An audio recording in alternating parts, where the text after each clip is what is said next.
बिस्मिल्लाहिर्रहमानिर्रहीम। अस्सलामु अलैकुम नाज़रीन, दीन दुनिया चैनल में आपको खुश आमदीद कहते हैं। नाज़रीन, उलमाए कराम से रिवायत है कि बज़ाहिर समझा जाता है कि काफिर की दुआ कबूल नहीं होती, मगर वाकई इब्लीस से जाहिर है कि काफिर की भी दुआ कबूल होती है, मगर वो मोहलत की सूरत में होती है। और दुनिया में तो काफिर की दुआ कबूल हो सकती है, मगर आखिरत में काफिर की दुआ कबूल नहीं होगी, क्योंकि आखिरत के फवाइद में काफिरों का कोई हिस्सा नहीं। हज़रत जिब्राईल अलैहिस्सलाम बनी आदम की जरूरियात को पूरा करने के लिए मुक़र्रर हैं। जब कोई काफिर बंदा दुआ करता है तो अल्लाह ताला फरमाता है कि ऐ जिब्राईल, इसकी हाजत पूरी कर दे, मैं इसकी आवाज सुनना नहीं चाहता। और जब कोई बंदा मोमिन दुआ करता है तो अल्लाह ताला फरमाते हैं कि ऐ जिब्राईल, इसकी हाजत रोक रख, मैं मजीद इसकी पुकार सुनना चाहता हूँ। नाज़रीन, दुआओं की कबूलियत से मुतालिक एक सवाल डॉक्टर जाकिर नाइक से भी किया गया। सुंदर राजन नामी हिंदू मजहब से ताल्लुक रखने वाले शख्स ने दुबई में उनका एक लेक्चर अटेंड किया और सवाल जवाब का सेशन में उसने अपना सवाल रखा। कहने लगा कि मैं मुसलमानों के साथ या ईसाइयों के साथ कोई तफरीक पैदा करने की कोशिश नहीं कर रहा, मगर एक छोटा सा शक है जो मेरे दिल और दिमाग में मौजूद है। खुदा की कोई शक्ल नहीं है, मगर आप अगर हिंदू मंदिरों में जाएं तो आप देखेंगे कि हिंदू भगवानों के मुख्तलिफ नाम और मुख्तलिफ शक्लें हैं। वहाँ बहुत सी मूर्तियाँ बनी होती हैं, हम उनको पूजते हैं, मगर दिल में तस्वुर खुदा का ही होता है। मुझे बताएं कि अगर दिल बेचैन है, मैं परेशान हूँ या किसी मुसीबत में हूँ, तो मंदिर जाकर प्रार्थना करता हूँ, तो क्या मेरी प्रार्थना कबूल होगी? My name is Sundar Rajan, basically from Hindu religion, but I am not differentiating Muslims and Hindu or any other Christian. But one small doubt: God doesn't have shape. But even if we are going temple in Hindu, you know very well there are different names of gods and different pictures and statues. You know very well. My question is, if I am going temple, if for example if I am suffering something problem, if I am going temple, if I pray for me, God will accept or not? This is my question.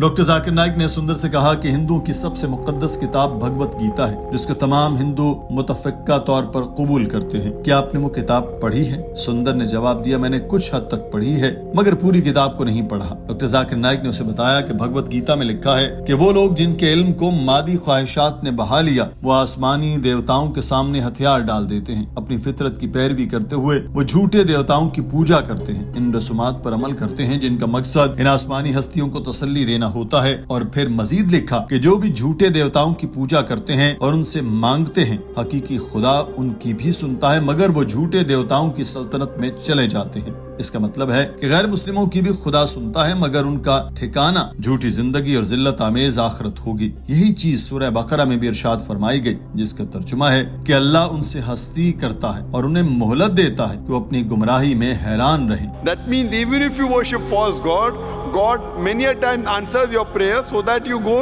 to the kingdom of false God. Same thing is mentioned in the Quran in Surah Baqarah chapter number 2 verse number 15, that Allah gives them rope so that they may go to and fro. Allah says in Surah Baqarah to the hypocrites, to the munafiqs, to the kafir, that Allah gives them rope to go to and fro so that they will understand. Doctor Zakir Naik का कहना था कि बहुत मर्तबा ऐसा होता है कि जब आप झूठे खुदाओं की भी पूजा करते हैं तो हकीकी खुदा आपकी दुआएं सुनता है, मगर इसका मतलब ये नहीं कि आप सच्चे खुदा की पूजा कर रहे हैं। बहुत से गैर मुस्लिम दौलतमंद हैं, वो लग्जरी में जी रहे हैं, मगर लग्जरी लाइफ स्टाइल जन्नत में जाने का मयार नहीं है। कुरान पाक कहता है कि दौलत एक इम्तहान है। कोई भी चीज जो आपके साथ अच्छी हो तो इसकी दो वजूहात हो सकती हैं, या तो ये आपके लिए खुदा की तरफ से इनाम हो सकता है, या फिर ये खुदा की तरफ से एक इम्तहान हो सकता है। या तो आपके लिए इम्तहान है या आपके गुनाहों की सजा। फर्ज करें आप एक मंदिर में जाते हैं, प्रार्थना करते हैं, तो इसका मतलब ये नहीं कि आप एक सच्चे खुदा की पूजा कर रहे हैं, क्योंकि खुदा आपका इम्तहान ले रहा है। आप दौलत मांगते हैं और वो आपको मिल जाती है, तो ये दौलत देकर खुदा आपका इम्तहान लेता है कि क्या आप सच्चे खुदा की तरफ लौटते हैं या नहीं। Anything which good befalls you, it can be two things. It can either be a reward from God or it can be a test from God. Any calamity that befalls you, it can either be a punishment or it can be a test. So suppose you worship a false god. You go to a temple and you worship the idol. Just because your prayer is answered, that does not mean you're worshipping the true God.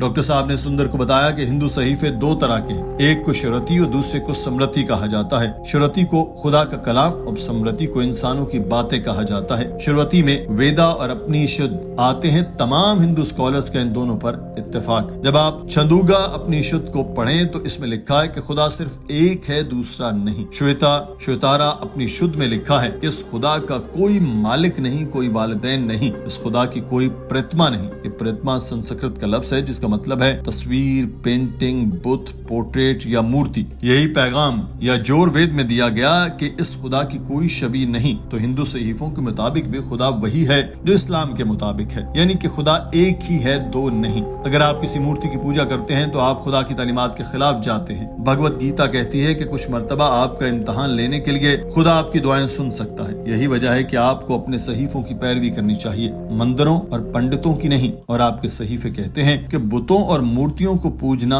दुरुस्त नहीं है। That does not mean that who you're worshipping is correct.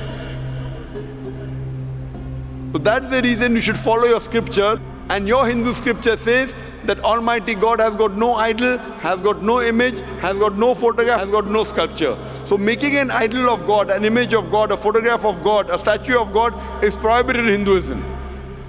Doctor Zakir Naik ने कहा कि सुंदर भाई, मैंने आपके सवाल का जवाब दे दिया। अब आप मुझे बताएं कि आप बुतों को पूजना सही समझते हैं? जिस पर सुंदर ने जवाब दिया कि हाँ, मैं सही समझता हूँ। डॉक्टर साहब ने पूछा कि आप अपने सहीफों के खिलाफ नहीं जा रहे? जिस पर उसने जवाब दिया, मेरा नुक्ता नजर सिर्फ ईमान है। डॉक्टर जाकिर नाइक ने पूछा, आप हिंदुओं में आप वेदों को मानते हैं? मैंने आपके वेदों का हवाला दिया। वो वेद कहते हैं कि खुदा की कोई तस्वीर नहीं, कोई बुत नहीं और कोई मूर्ति नहीं। तो क्या आप बुतों को पूजते हैं तो गलत नहीं करते? सुंदर कहने लगा, मुझे ज्यादा बात करना नहीं आती, इसलिए मैं ज्यादा कुछ नहीं कह सकता। ये यकीनन आपकी सच से छुपने की कोशिश थी।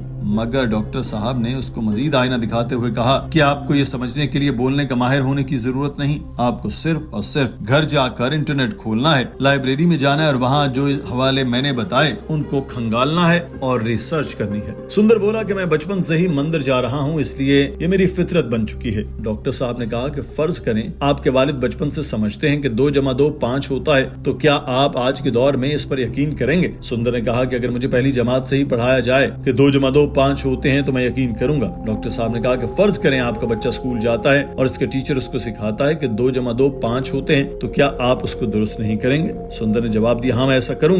जिस पर डॉक्टर जाकिर नाइक ने कहा कि यही तो मैं कह रहा हूँ, मैं आपको गलतियों को सुधारने की कोशिश कर रहा हूँ। But from my childhood onwards, I am going there. Suppose your father believes from childhood 2 + 2 = 5. Would you believe today? If they teach it from the first standard onwards, then I will also same thing. So if someone teaches in the village 2 + 2 = 5 from first standard and he comes to you, so will you say 2 + 2 = 5? That is the first case of my knowledge, then that is the way I will accept it. So suppose your son goes to a school and they teach 2 + 2 = 5. So will you say, son, no problem, continue? Will you say that? No. No, correct. Doctor Zakir Naik ने सुंदर से कहा कि मैं आपसे मोहब्बत करता हूँ, इसलिए चाहता हूँ कि आप सीधे रास्ते पर आ जाएं। भूल जाएं कुरान क्या कहता है, भूल जाएं बाइबल क्या कहती है। आप अपने हिंदू सहीफे को ही पढ़ें और आपके सहीफे ही कहते हैं कि खुदा की कोई तस्वीर नहीं, कोई पेंटिंग नहीं, कोई बुत और कोई मूर्ति नहीं। आप अपने मजहब के खिलाफ न जाएं, घर जाएं और इंटरनेट खोल कर रिसर्च करें। कल दोबारा आइएगा, मैं आपको दोबारा सुनूंगा और हम कल फिर यही बहस दोबारा करेंगे। सुंदर राजन ने यह सुनकर शुक्रिया अदा किया और डॉक्टर जाकिर नाइक अपनी नशिस्त पर जा बैठे। नाज़रीन, आज की वीडियो के बारे में आपकी राय क्या है? कमेंट सेक्शन में जरूर आगाह कीजिएगा। अपना ख्याल रखिए। अल्लाह हाफिज।